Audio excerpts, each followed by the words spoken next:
देखो, परिवार को छोड़कर आप लोगों ने ज्ञान बांटने आए।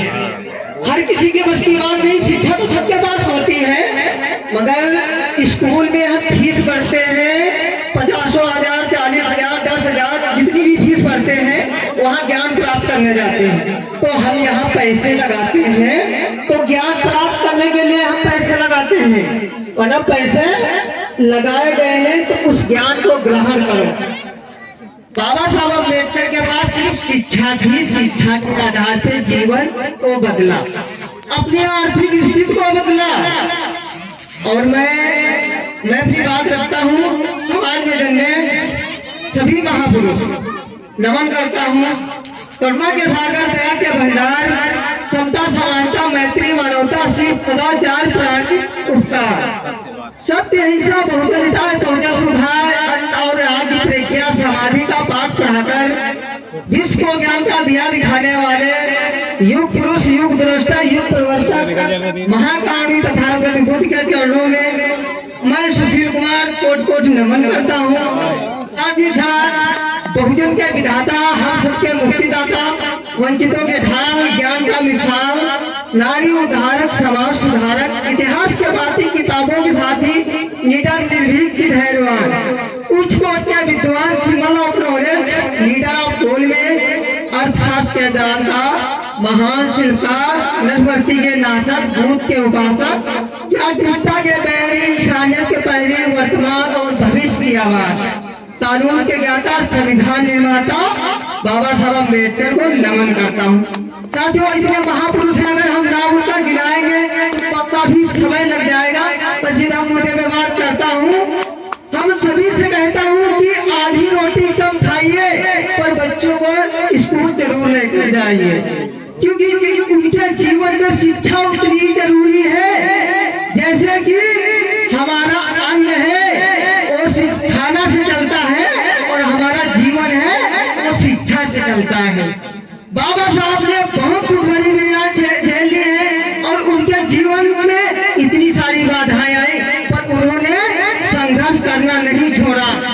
और साथियों, दूर दराज से चलकर सभी लोग यहाँ जो कथा सुनने आए हैं, सभी का आभार व्यक्त करता हूँ, क्योंकि सबके अंदर ये मंशा नहीं होती है कि कथा को वहाँ से सुनकर जाए। मैं आपको बताता हूँ, मैं भी आया हूँ तो लगभग 40 किलोमीटर चलकर। मेरे अंदर एक समाज के प्रति प्यार है लोगों में। यही कहता हूँ, मैं कहीं भी जाऊँ, बाबा साहब अम्बेडकर का मिशन आगे ना ले जाऊँ, पर इसे पीछे भी ना जाने दूँ।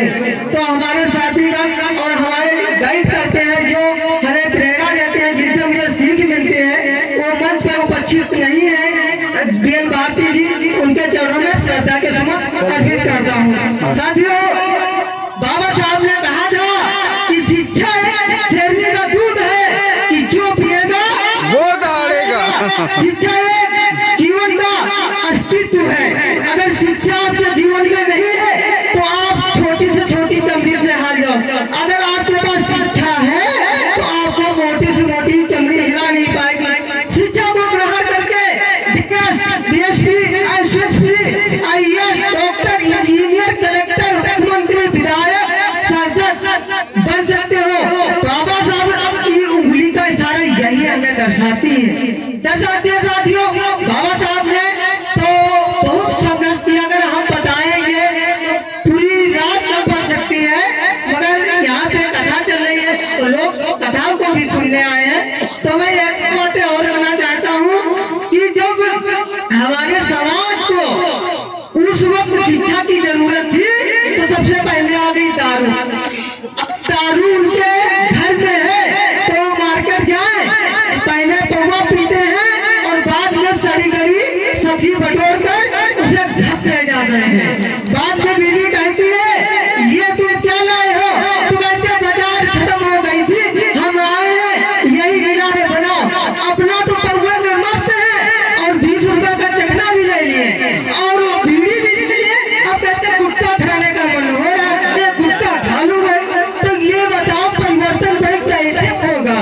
परिवर्तन करना है तो अपने बच्चों को शिक्षा की तरफ ले जाओ, उन्हें स्कूल छोड़ने जाओ। स्कूल आए तो उन्हें पढ़ाओ। अगर माँ व्यस्त रहती है तो पिता का अधिकार है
यू।